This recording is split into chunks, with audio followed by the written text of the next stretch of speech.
Good afternoon. And we are here with Miss Precious Smith, and she is your Precious Realtor. And we would like to welcome Miss Precious Smith to the Adams Brothers Podcast. Good evening, Precious. Good evening. How are you guys? We're doing absolutely Good. fine. Well, I'm doing absolutely fine myself. How Me about So, too. yourself, man? Okay. yeah. So, we want to talk about some real estate. So, tell us, how did you get into real estate, and how long have you been a realtor? Okay. Well, I've been a realtor 3 years. A year and a half, I've been full time. Always had a love for interior decor, interior and exterior. So that love has always been there. Of course, the whole watching HTV and so on and so forth was something that I would do all the time. And I found my purpose in it. I don't know. Actually, I'm sorry. I wanted to be a broker. That's what it was. I just, for some reason, just wanted to be a broker, and I found that I had to be a realtor first for a couple of years before I was able to. So that's how I kind of took that leap into it. It just made sense. Loving helping people and loving homes as a whole kind of made sense. So that's how I fell into it. And for the people that would like to get into real estate, how could they do that?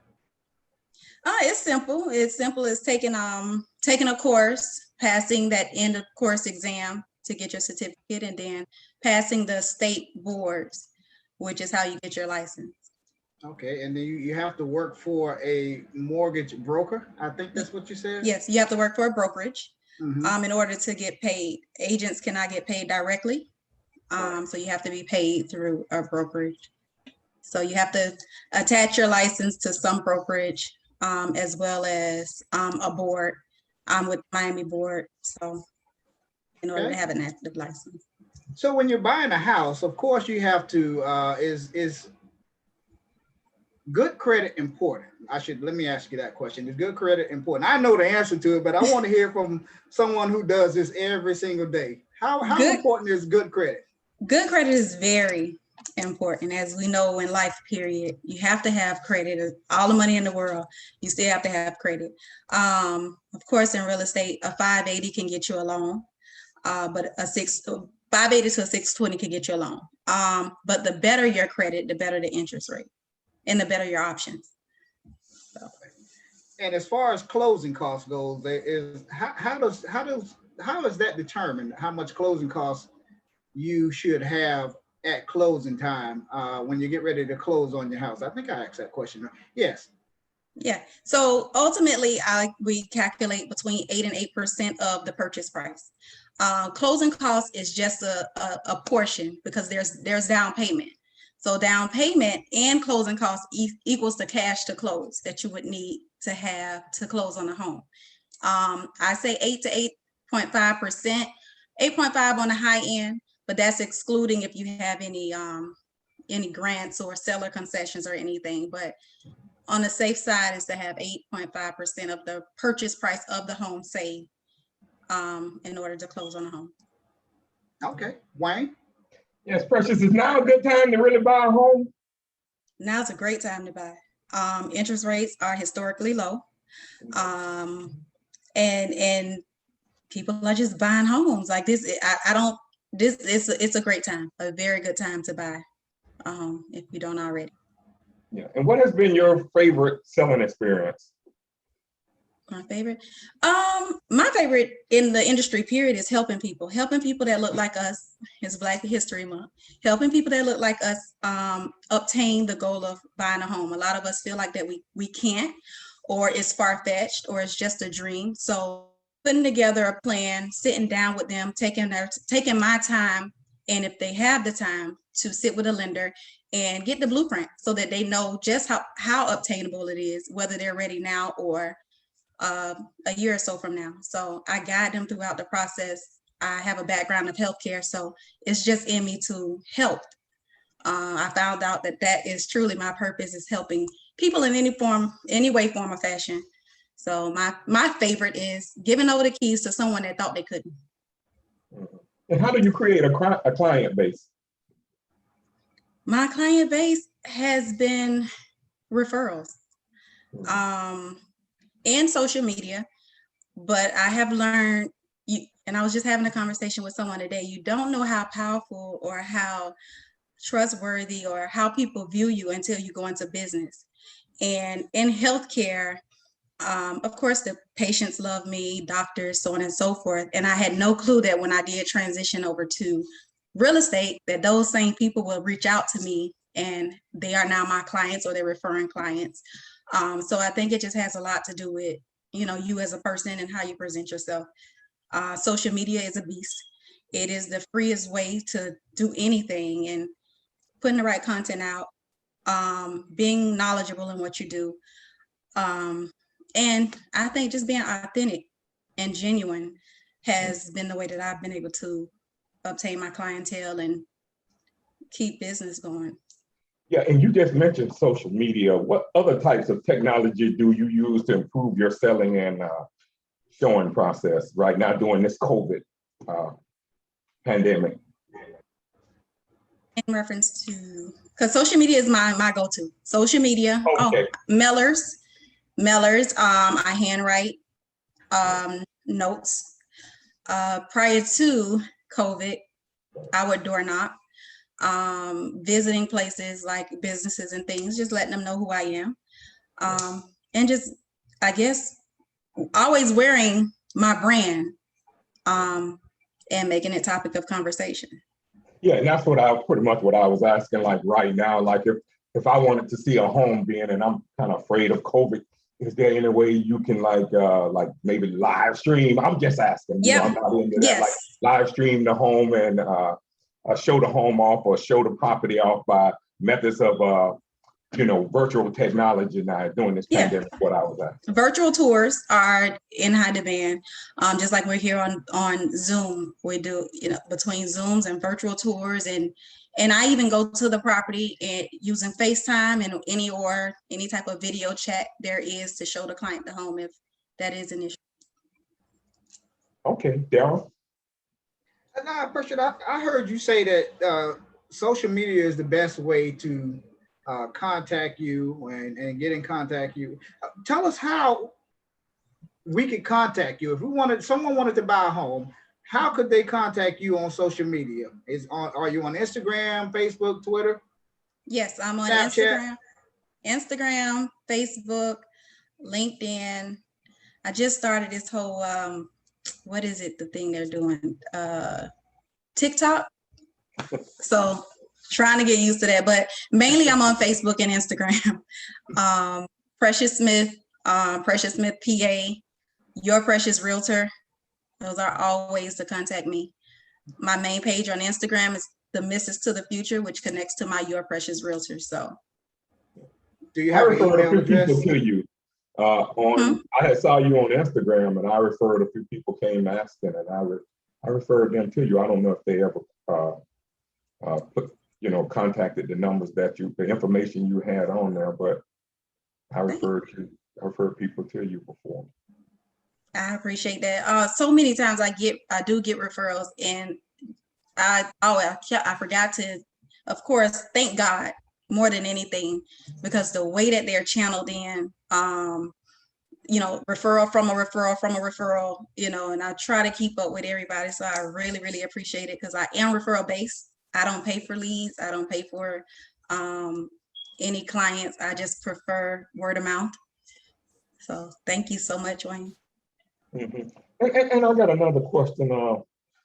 When you're selling a home, Precious, what questions would you ask your clients to make sure that their needs are being met, or what they're looking for, specifically what they're looking for? What type of questions would you ask? What kind of question?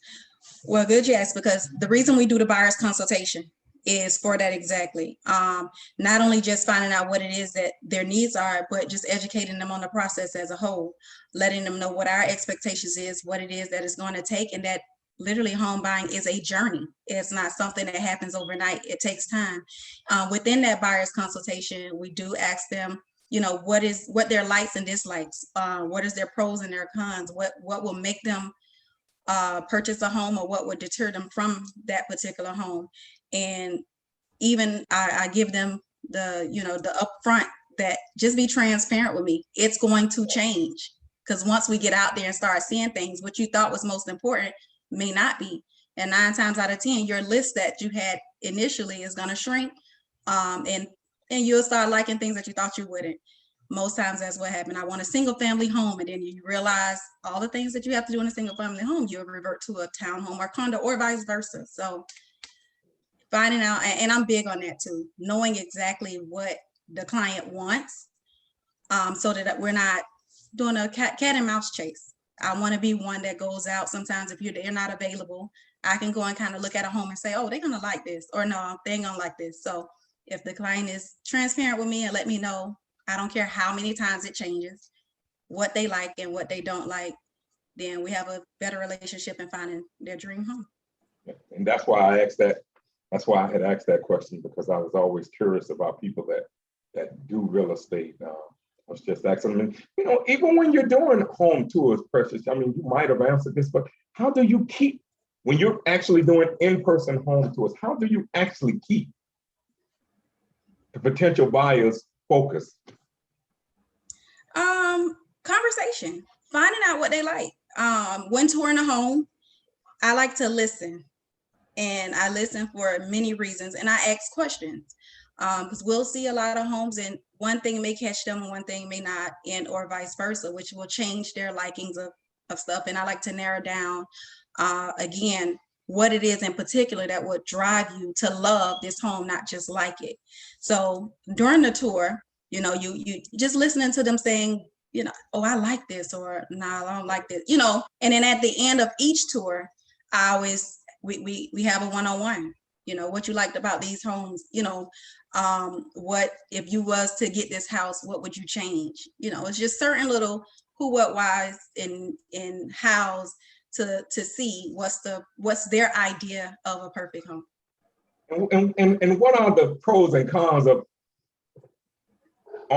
owning a single family home to living in a townhouse or condo? What's the pros and cons of that? A lot of people always ask that question there, and which I think I know the answer, but I just, for the audience out there, I would like for them to know. So single family, of course, as you know, is a single freestanding building, usually by itself, alone. 9 times out of 10, you're responsible for everything within that home, from the exterior to the interior, the roof, the maintenance on the outside, painting, just anything that goes on with the home. You're responsible for everything. And usually insurance is a little higher for a single family home. In a townhome and or condo, there's the association that's normally associated with it, which they take care of the outer maintenance and most times the roof, and all those things that you just really don't want to you don't deal with, or if you don't have to. So it comes with a cost, but it's kind of like trading time for money. And like I tell clients all the time, it's like having the police on your back in a sense, because sometimes there are rules and regulations and things may be something that you don't agree with. So yes, you own your home, but you still have to follow their rules when it comes to associations and for townhomes and or condos. And where do you see yourself in 5 to 10 years in the real estate business? That's my final question. 5 to 10 years in real estate. I would love to have, ultimately, I would like to be not just a realtor, of course, a broker. I want to be a mentor to realtors coming, because a lot of people do reach out to me in that aspect. I will be a realtor that is known for her dignity, her integrity, not just selling homes, but educating clients. I'm not transaction based. I have a passion for what I do. I want to have a team. I want to have a team of realtors that's doing the same exact thing, realtors and brokers that's doing the same exact thing. They're building generational wealth for themselves, their family, and just executing goals that they didn't know that they could. So. Great answer. Great answer. Thank you. Daryl? All right, Precious, before we let you go, yes, tell us how you felt when you sold your first home. How did you feel? how did I feel when I sold my first home? Well, it was one of my coworkers, my ex-coworkers in healthcare. She came to me and was in a terrible situation, prior to buying, lost some money, so on and so forth. So it was kind of sentimental because she executed a goal, number one, as a single mom, and I am a single mom. She got the home of her dreams. She was able to, so my feelings went into her as an individual, more so my victory, if that makes sense. So I was just excited that she was kind of like a mirror of myself, doing something that many think they can't. And those that make way more money than her, that never have or tried, and she had this goal and she set it and she executed. So I was delighted and excited that she was my first person that I was able to close based on those things. Top being a Black single mom with 2 little girls. So. Well, I always tell you about that $1 million smile that you have, and I always tell you to show that smile, and I love your smile, and I know you've sold a lot of homes with that $1 million smile. Just keep on smiling and keep on selling those homes. And we were talking to Precious Smith. She is your Precious Realtor, and you could find her on social media under Your Precious Realtor, Precious Smith, P.A.Realtor, or the Mrs. to the Future. Okay, Precious Smith, thank you so very much for stopping by the Adams Brothers podcast, and good luck to you. Sell those $1 million homes. Good luck to you and your beautiful family, and have a great evening. You're welcome to come back anytime. Thanks for having me. Thanks so much. Thanks for having me. You're welcome. Bye.